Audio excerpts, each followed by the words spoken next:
Аяулым таксиден шығып, артынан есігін қатты жапты. Әңгімені соңына дейін тыңдап, каналға тіркелуді ұмытпаңыздар. Бүгінгі күн өте қиын болды. Ол басқа қалаға өте маңызды іс-сапарға кетіп бара жатты. Оның болашағы сол іс-сапарға байланысты еді.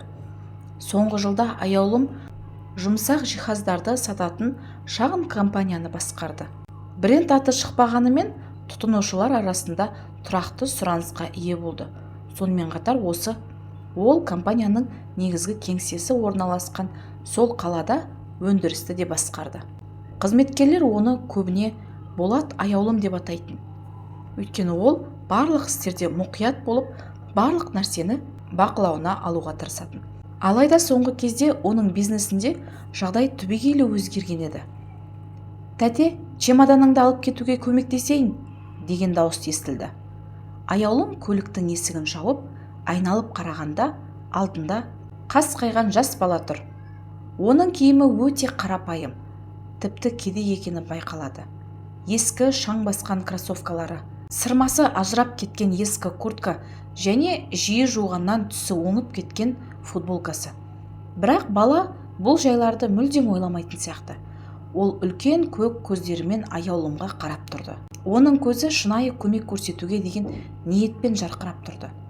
«Жарайды», деді аяулым. «Қызметің үшін қанша аласың?» Бала өз бағасын айтқанда, ол бір сәтке сасып қалды.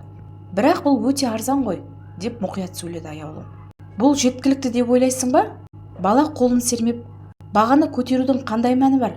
Сіздер бас тартсаңыздар, тағы біреуді іздеуге тура келеді». Аяулым балаға таңдана қарады. Оның ойлары айқын, әрі қарапайым екені байқалды.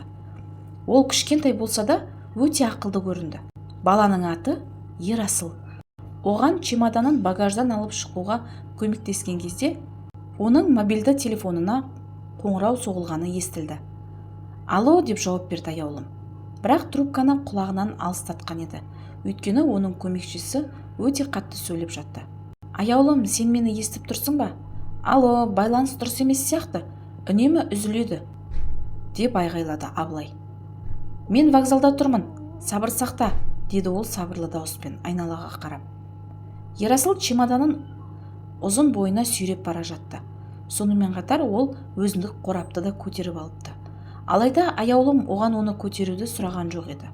Ол сөйлесіп болған соң баладан өз жүктерін алып қалуды шешті. «Ал құжаттармен не болды?» деп сұрады аяулым. «Басқа жолдар жоқ екеніне сенімдісің бе?» «Өкінішке орай», деп терең тыныс алды абылай. «Біздің аналитикалық бөлім 3 рет тексерді. Банктегі жігіттерді мазалап, олар есептеп көрді». «Нені айтасыз? Бірақ тезірек айтыңыз абылай. Пойызым жақында келетін шығар, ұзақ сөйлесе алмаймын». Оның дауысы шошынған еді. Бірақ өте маңызды сапардан әлде қайда көп жүктеме арқалап келе жатты.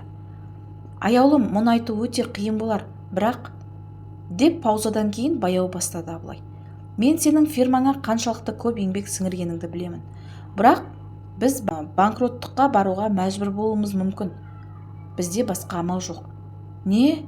Ой алай, тек осы болмасыншы», деп өкініп, аяулым трубканы әлсіз сыбырлап қойды. «Біз банкрот бола алмаймыз». «Жоқ, мен бұны қабылдай алмаймын», деп даусында үміт іздеген күйде жауап берді. «Бір нәрсесін ойлап табамыз». «Ал не ойлап табамыз?» деп қиналып айтты абылай. «Біздің аналитика бөлімінің адамдарынан естігеніміздей, біз қарыздарды жабу үшін ешқандай мүмкіндік табылмаймыз. Аяулым, түсін, егер бұл келісім сәтсіз аяқталса, бізде ештеңе қалмайды. Адамдарға да ештеңе төлеуге ақшамыз болмайды». Аяулым өзінің фирмасын сақтап қалу үшін қолынан келгеннің бәрін жасауды шешкенін айтып, сәтсіздікке жол бермейтінін білдіріп, телефонды қоя салды. Бүгін аяулым үшін жағымсыз жаңалықтар көп болды.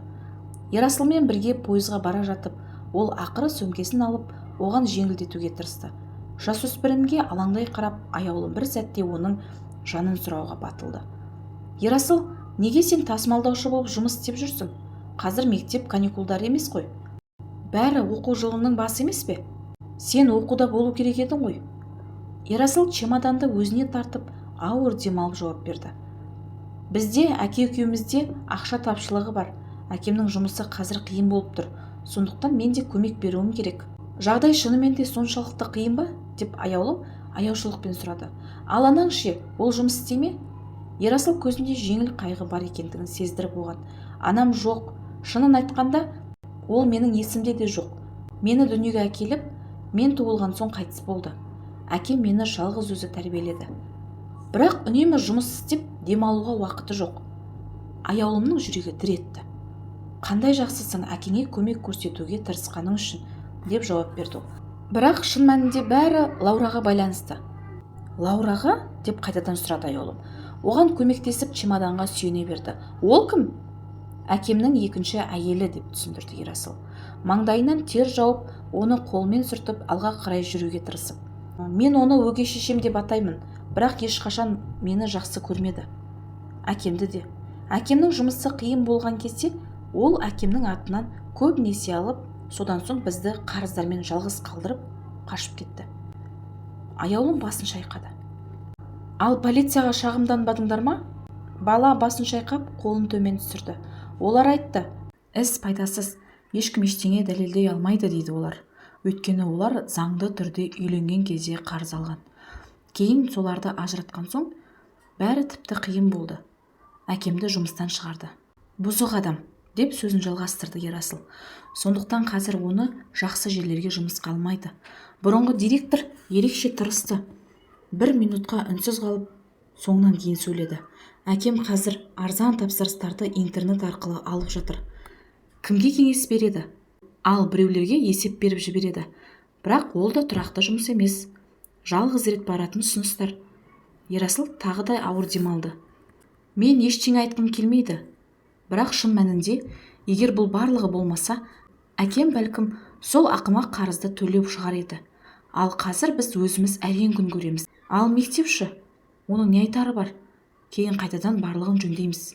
Аяулым көзіне жас ала отырып, бұл бейкүнә баланың ауыр жүктемесін арқалауға мәжбүр болғанын түсінді. Кедейшілікке өмір сүрудің қандай екенін жақсы білетін. Әр тиын санаулы болғанда не істеу керектігін түсінді. Ол әкесінің бұл баланың не істеп жүргенін білмейтініне сенімді болды. Аяулым сөмкесінен барлық қолдағы ақшаны шығарып Ерасылға ұсынды. Міне алшы, деді аяулым. Оның көздерінен баланың әрекетіне шынайылық, жанашырлық байқалды. Ой, мен бұны қайтемін, деп бала бас тартуға тырысты. Бірақ аяулым қайтармады. Ақшаны оған ұсынып, алғыс айтып қабылдады.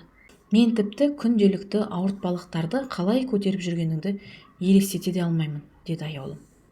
Баланың жүзінде жеңіл күлкі ойнап жауап берді.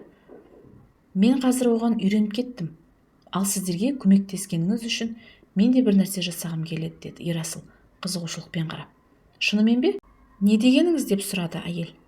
Баланың көздері төмен қарап ойланғандай болды. Бірақ кейін әлі де болса өз ойымен бөлісіп, баяу әрі сенімді айтқан еді. Мен сіздердің замыңыз Абылай мырзамен сөйлесіп отырғаныңызды кездейсоқ естіп қалдым. Негізі менің ойымша, сіздер әлі де фирманы құтқара аласыздар. Банкрот болудың қажеті жоқ. Аяулым күмәнмен қарап қызығушылықпен сұрады. Сен бұл туралы қайдан білесің? Сіздердің замыңыз Абылай ғой, иә? Иә, сен оны қайдан білесің? деп таңданды аяулым. Сіздің замыңыз басқарған соңғы 3 келісімді қайта тексеру керек, деді ол. Әкемнің соңғы жұмыс орны сіздердің компанияңыз болған. Ол қаржы аналитика бөлімінде жұмыс істеген. Аяулым бетінен күңгірттеніп, 1 жыл бұрын болған жағдайды есіне алды.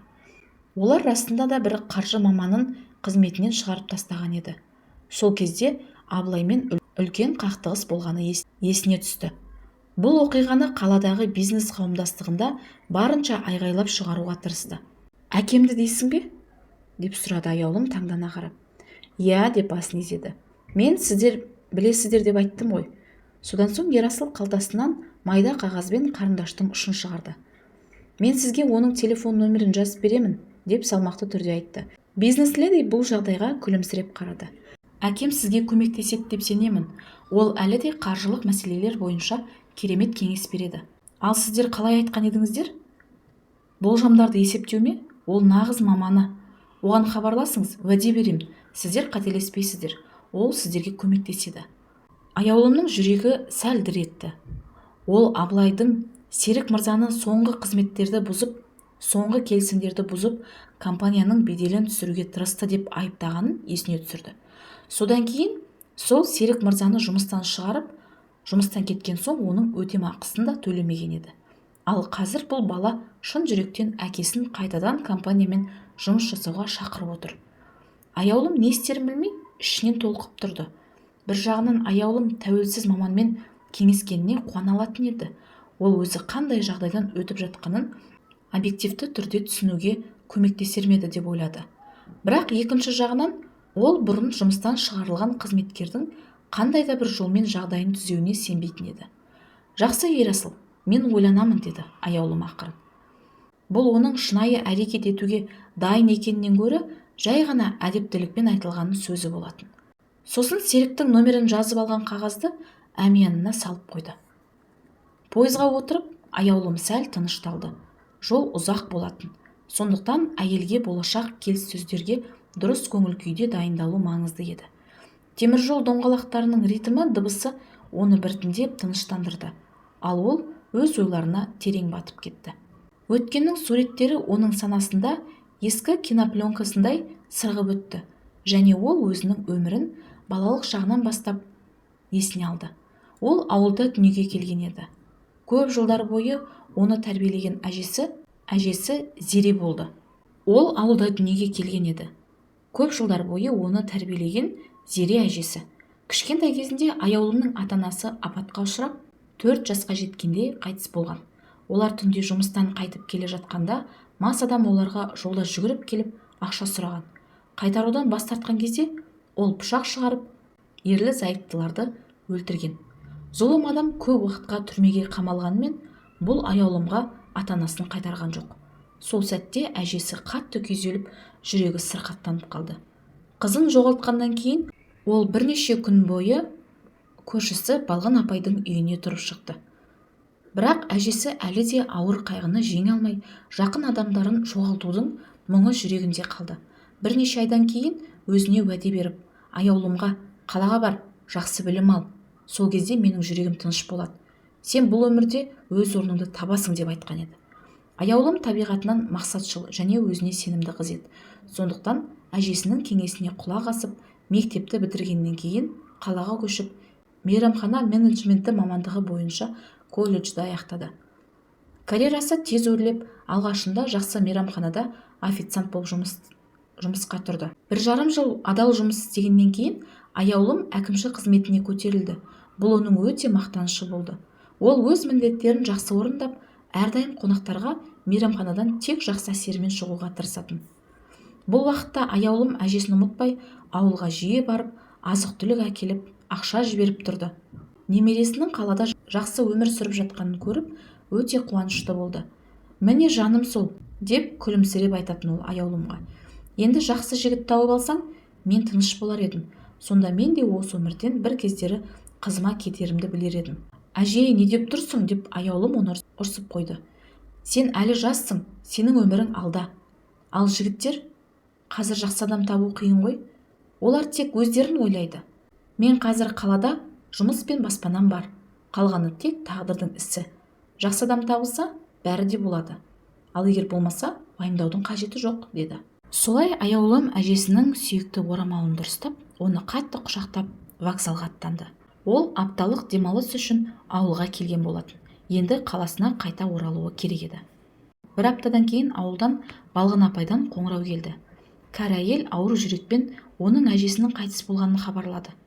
Аяулым есіне түсірді. Оның аяқтары қалай бірден дірілдеп кеткен.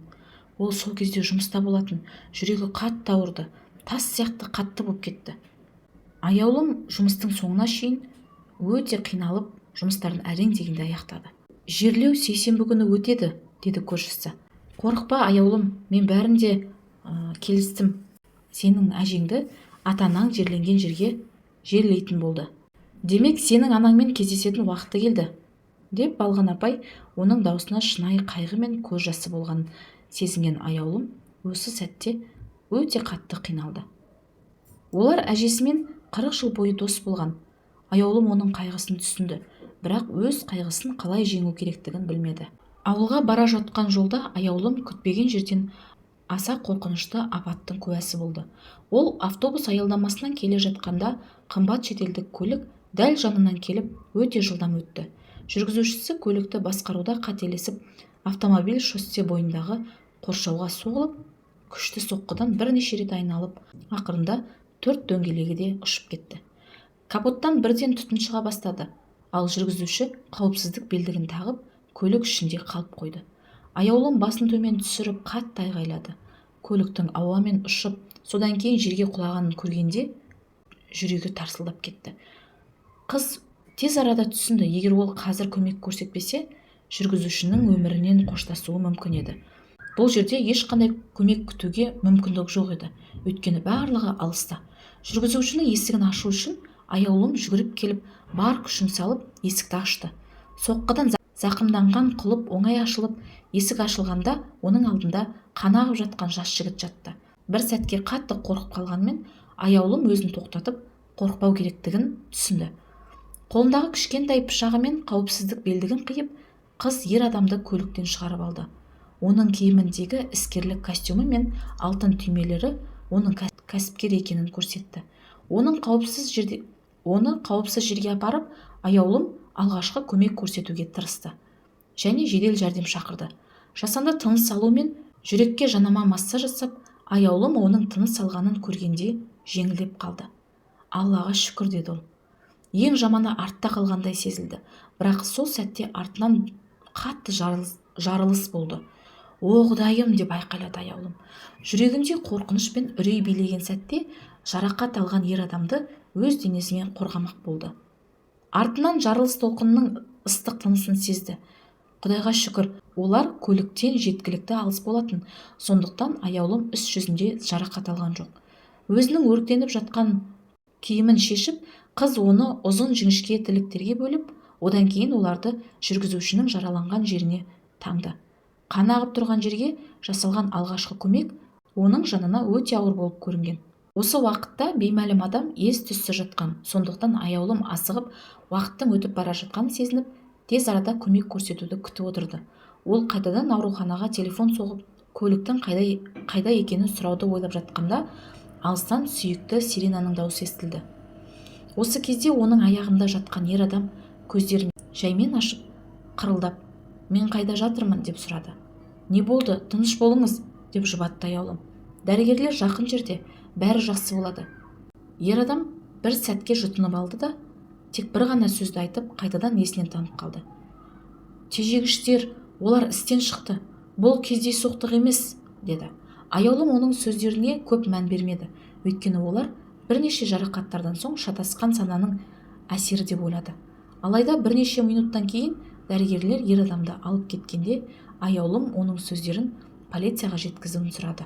"Менде оларды күтетін уақыт жоқ, маған тезірек кету керек, менің әжемнің жерлеу рәсімі болайын деп жатыр", деп түсіндірді ол. Дәрігерлер оған басын изеп, оған қарады. Қызды қарап шыққаннан кейін денесінде маңызды жарақаттардың жоқ екенін, тек көмектесу кезінде пайда болған көгерулер мен қыртыстарды ғана байқады. Сонан соң оны босатты. Аяулым дәрігерге өз қаладағы мекенжайы мен телефон нөмірін қалдырып, олардан полицияға хабар беруді өтінді. Егер сұраса, куәлік беру үшін дайын екенін айтты. Бірақ қазір оның ең маңызды міндеті әжесін соңғы сапарға шығарып салу еді. Қаралы күннен 2 аптадан кейін, аяулым жұмыстан шыққаннан кейін, сол бизнесмен оны кездестірді. Ол үлкен гүл шоқтарын ұстап, күлімсіреп тұрды. "Кешіріңіз, мен сіздің басыңызға осылай түсіп қалдым", деп әзілдеді ол, гүлдерді ұсынып. "Бірақ мен сізге жеке рахмет айту үшін келдім, өмірімді құтқарғаныңыз үшін. Егер сіз болмасаңыз, мен сол жерде өліп қалар едім.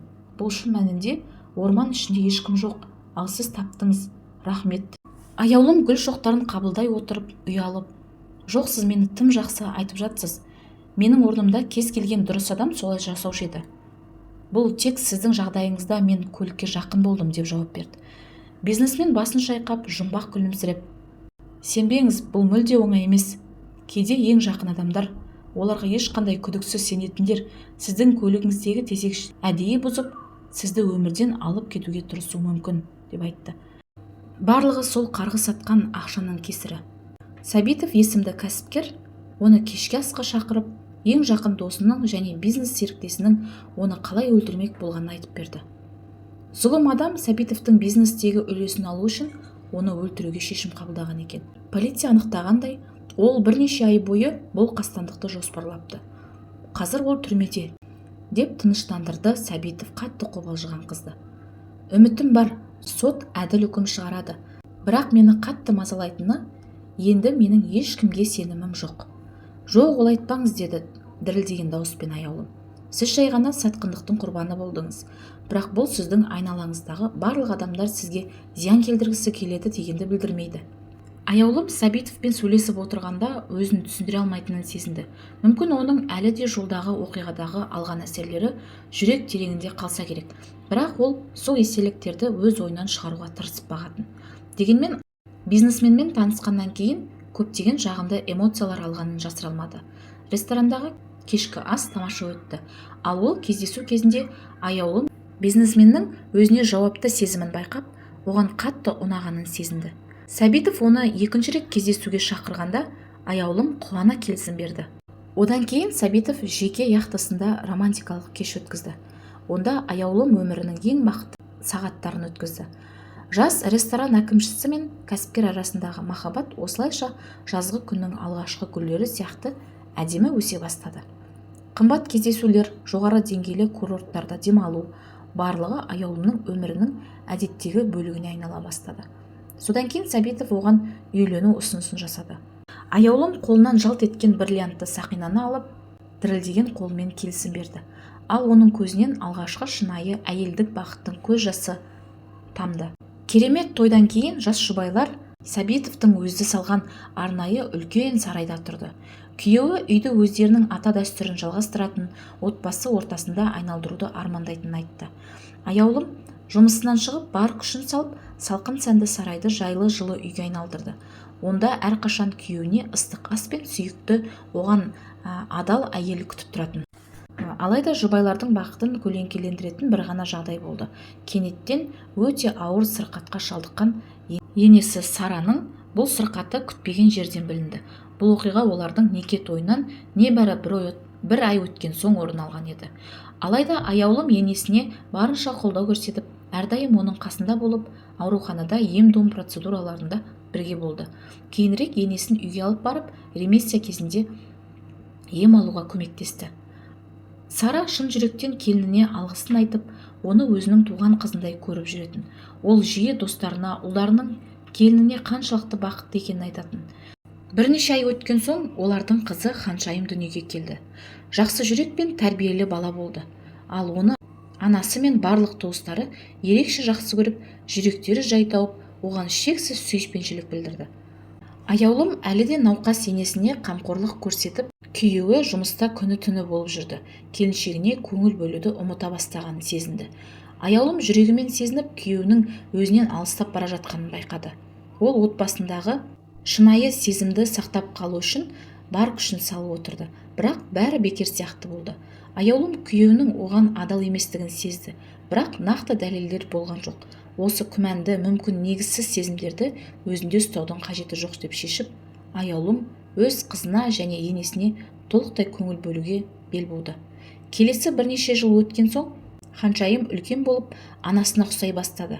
Ал Сара да денсаулығымен күресіп, қымбат жеке клиникада емделуді жалғастырды. Оған күйеуі қажылай көмек беріп отырды. Бірақ күйеуі бірте-бірте өзінің науқас анасынан шаршап, аяулымға деген сезімін жоғалтқан еді. Барлық назарын ол жаңа жас сүйіктісіне аудара бастады. Олардың қарым-қатынасы соңғы 1,5 жылда өте қарқынды дамыды. Енді Сәбитов өзінің жұбайын келіншек ретінде сақтап, анасын күтуші етіп қалдыруды жоспарлады. Ал өзі жаңа өмір бастамақ болды. Жас әрі өмірге құштар сүйіктісінің жанында болғысы келді. Бір күні аяулым күйеуінің жаңа қатынастарынан хабар болды. Оған сену қиын болғанымен, күйеуі оған алғаш рет ажырасу туралы айтып, ашық түрде өз сүйіктісінің болғанын мойындады. «Не дегенің сен, басқа ел бар дейсің бе?» деп сұрады аяулым. «Сен бізді Ханшайымды тастап кетпексің бе? Ал менің жағдайымшы? Анаңның жағдайын қалай шешесің? Біз әлі күнге дейін күнкөріс үшін жұмыс істеп жүрміз ғой», деп Аяулым жүрегінен суық қорқыныштың толқынын сезінді. Бірақ бұл қорқыныш өзіне емес, қызы мен енесінің болашағына қатысты. Аяулым, сендерді қалдырып кетпеймін деп жауап берді Сәбитов. Менде бір кішігірім жұмсақ жиһаз шығаратын бизнес бар. Ол көп табыс әкеле қоймас, бірақ мен оны саған ауыстырып беремін. Сонда сендер көпке дейін аман қаласыңдар. Ал ары қарай не істесеңдер өздерің шешесіңдер. Сәбитов өзі шешім қабылдап, ажырасу процесін бастады. Бұл жаңалық аяулымды күйзеліске ұшыратты. Бірақ оған басқа таңдау қалмады. Бір ғана нәрсе оны түсінбеген күйде қалдырды. Ол өз туған қызы мен анасы үшін осылайша босаңсып кеткенін таңқалды. Ал аяулым бәрін өз қолымен түзетіп, жаңа жолға түсуге мәжбүр болды. Ажырасудан кейін аяулым өзінің шағын өндірісін құруға кірісті. Ол бизнесті жаңадан үйреніп, бұл бағытта бірнеше жылдық курстарды өтіп, алдына қойылған мақсаттарға жету үшін барынша дайындалды. Бизнес қызу дамып, алғашқы маңызды клиенттер жарты жылда пайда бола бастады. Осылайша аяулым біртіндеп тұрақтылыққа қол жеткізді. Сонымен қатар енесінің жағдайы біршама жақсарып, болашақта одан да жақсырақ болар деп үміттенді. Аяулым ішінен үлкен жеңілдік сезімін білді. Абылай оған демалу үшін бірнеше апта уақыт беру ұсынысын айтқанда, соңғы кездері оның өмірі тоқтаусыз жүгіріп өткен сияқты болды. Әрі ол отбасына, жұмысқа және жеке сезімдеріне қатысты тепе-теңдікті сақтауға тырысты. Абылай мұны көріп, оған демалу уақытын ұсынды. Өзін қайта қалпына келтіру және жоғалған тепе-теңдікті қайтадан табу үшін уақыт керек еді. Олар Абылаймен бірге жұмыс істеп жүргенде, аяулым оған толық сенетін болды. Бұл оған көп жайлылық сезімін сыйлады. Ол демалысқа шығып, қызы Ханшайыммен дертпен күресіп келе жатқан енесі Сараға уақыт бөлді. Ханшайымның көңілі анасының үнемі жұмыста болуына қатты алаңдады. Бірақ аяулым оған көбірек көңіл бөле отырып, оның жан дүниесіне тереңірек үңіле бастады. Сонымен қатар Сара денсаулығының жағдайы да алаңдатты. Аяулым демалыстан кейін жұмысқа қайта оралып, Абылайдың қолдауы мен қамқорлығы арасында өзін қайта сенімді сезінді. Оның кәсібилігі мен тұрақты көмегі оны алға жетеледі. Абылаймен бірге театрға бару олардың қарым-қатынасындағы маңызды сәт болды. Бұл кеште ол өзіне жаңа әлемді аша алды және бәлкім жүрегі жаңа махаббатты қайта сенуге дайын екенін түсінді. Абылай оған тек кәсіби қолдау көрсетіп қана қоймай, сонымен қатар жүрегіне жақын адам болып қалды. Олардың қарым-қатынасы тек сүйіспеншілікке ғана емес, сенім мен түсіністікке негізделген еді. Қазір Абылаймен бірге болып отырып, аяулым өткендегі барлық ауыр сәттерді артта қалдырып, жаңа бастамаларға сеніммен қадам басты. Ол өзіне жаңа мақсаттар қойып, бұрынғы күйеуінің өзін және енесін қолдамағанын ұмытып, болашаққа сеніммен қарады. Аяулым өз өмірінің қирандалғанына қарап отырды. Ол бастапқыда жасаған еңбектерінің барлығы жоққа шыққандай сезімде еді. Барлық әрекеттері бекер, ал Абылайдың уәделері мен сенімділігі барлығы бос сөз болып шықты. Неге мен алдын ала ескертпедің деп әрең дегенде айтқан аяулым Абылайға қарап, оның көздеріне шүйлікті. Ол шынымен де оған ешқандай көмек көрсетуге дайын болмаған сияқты еді. Абылай оның ашуын байқап, құжаттарды үстелге қойып, аяулымға қарады. Мен саған бәрі бақылауда деп айтқан жоқпын ба? Деді ол тыныштықпен. Даусында ешқандай өкініш болған жоқ. Сен бұл саудаға тым көп алаңдайсың, аяулым. Бұл бизнестің бөлігі ғана. Бұл тек бизнес емес, Абылай. Бұл менің өмірім. Сен мұны түсінесің бе? Сен мені бәрі жақсы болады деп сендірдің ғой. Ал енді мен компаниямды арзанға сатуға мәжбүр болдым. Ал сен ақшалар не болды деген сұраққа жауап бере алмайсың. Оның даусы толығымен дірілдеп тұрды. Бірақ Абылай жай ғана иығын қысқандай болып үнсіз қалды. Сен өзің шешім қабылдадың, деді ол ақырын оның ашуын елемей. Сен маған бизнеске сеніп тапсырдың. Үйге және басқа нәрселерге көңіл бөлу керек деп айттың. Мен жауапкершілік өз мойныма алдым. Ал сен бұған рұқсат бердің, дейді. Аяулым жүрек ауырғандай сезінді. Ол Абылайға сенген еді. Ол қиын сәттерде қолдау көрсетеді деп ойлады. Бірақ қазір ол өзін жалғыз қалғандай сезінді. Сен мені тек пайдаланып жүрдің, деп әрең дегенде айтты. Мен саған сендім, ал сен менің сенімімді пайдаланып өз мақсаттарыңа жеттің. Оның сөздері ауада қалғандай болды. Абылай бір сәтке үнсіз тұрды. Содан кейін оның жүзінде бір өзгеріс байқалды. Ол орнынан тұрып терезеге жақындады, бірақ бірдеңе айтқан жоқ. Ол осы сәтте барлығын жоғалтқанын түсінді. Сенімділікті, қауіпсіздікті, құрметті. Ойланыңыз, аяулым ханым, деп қыңыр дауыспен ескертті бизнесмен. Бір аптадан соң біздің ұсынысымыз әлде қайда төмендеп, компанияның тіпті тиынға сатуға тура келеді. Міне сол кезде нағыз қайғы болады. Жанындағы заңгер де оның қазіргі жағдайына таңдау жасауға мүмкіндігі жоқ екенін айтты. Егер сіз келісім жасамасаңыз, мүлдем ештеме қалмайды. Аяулым өз сабырын сақтауға тырысып, зорға өзін ұстап тұрды. Бірнеше күн ойланып, шешім қабылдауға уақыт сұрады. Бұл қысым оған өте ауыр болды. Бірақ келіссөздер өткен кеңседен соң көшеде жылап жіберуге жақын қалды. Қазір ол не істеу керегін білген жоқ.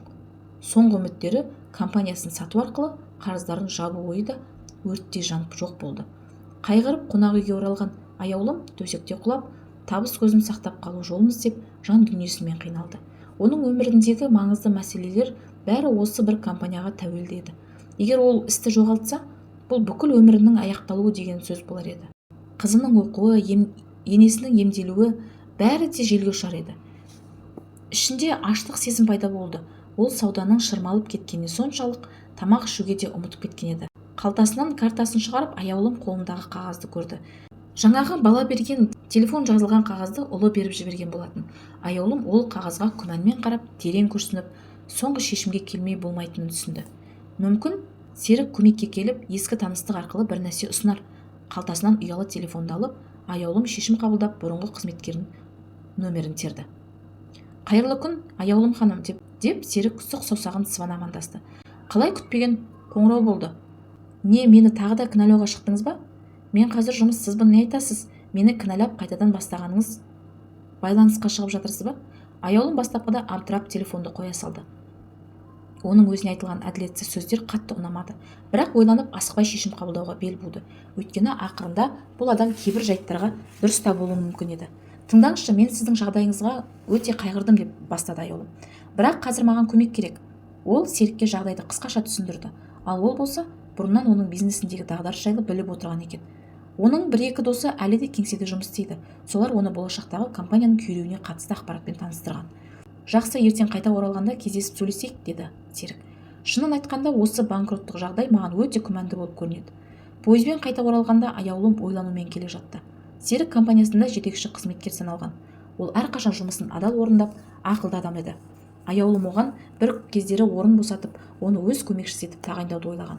Бірақ Абылай әртүрлі түрде оны сол қадамды жасауға көндіріп, Серікті қарапайым қаржы қызметкері етіп қалдырған. Қазір аяулым ойланып, сол кезде Абылайдың қызғанышын есіне алды. Ертеңінде олар Серікпен кездескенде аяулым бірінші болып оның ұлын мақтап, оның әкесімен бірге қиындықтарға жеңуге көмектесіп жатқанын айтты. Ерасыл осы уақытта қонақтарға шай құйып қызарып отыр. Бұл дұрыс емес, деп басын шайқады Серік көңілсіз. Ұлға оқу керек, ал ол вокзалда жүр, қажылып жүр. Мен оған осы қорлауды тоқтат деп айттым.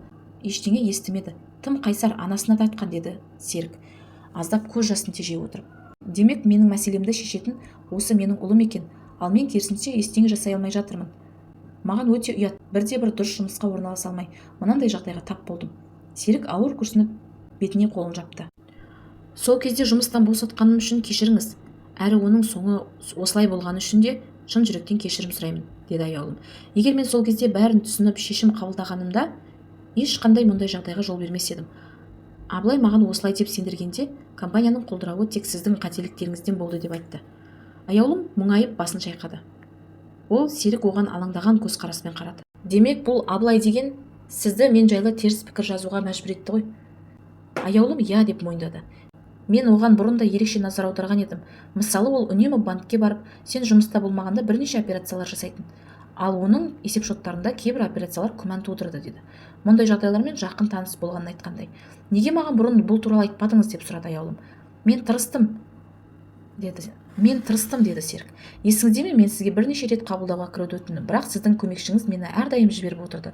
Ал сіз тым ғашық болып айқын нәрселерді байқамадыңыз. Аяулым басын төмен салды. Ол өзін ұятты сезінді. Себебі өз сезімдерін бақыламай, басқа біреудің өмірін бұзды. Мен де сізге көмектескім келеді, осы әділетсіздікті түзету үшін, деп аяулым баяу айтты. Бірақ мен қорқамын, мүмкін мен де сіз сияқты болармын, мүмкін. Өзімнің қызыма қайырлы өмір сүру үшін, өмір ұсыну үшін бөтен адамдарға чемодан тасуға мәжбүр болармын. Мен бәрін түзетуге көмектесемін. Ол аяулымға соңғы кездердің есепшоттарын жіберуді ұсынды. Сонымен қатар ол фирманың ішкі жүйесіне кіру үшін алыс байланыс тұрады. Бірақ тек тексеру үшін, бірақ барлық архивтер мен қызметкерлердің шоттарын қадағалау үшін. Аяулым барлық қажетті құжаттарды келесі күні жіберіп, Серік бірден жұмысқа кірісті. Ол күмәнді әрекеттерді анықтап бірнеше операциялар бір ғана компанияға тіркелгенін байқады. Алайда ол компания ресми құжаттар да жоқ екен. Міне қызық, деді ол. Әңгімені соңына дейін тыңдағандарыңызға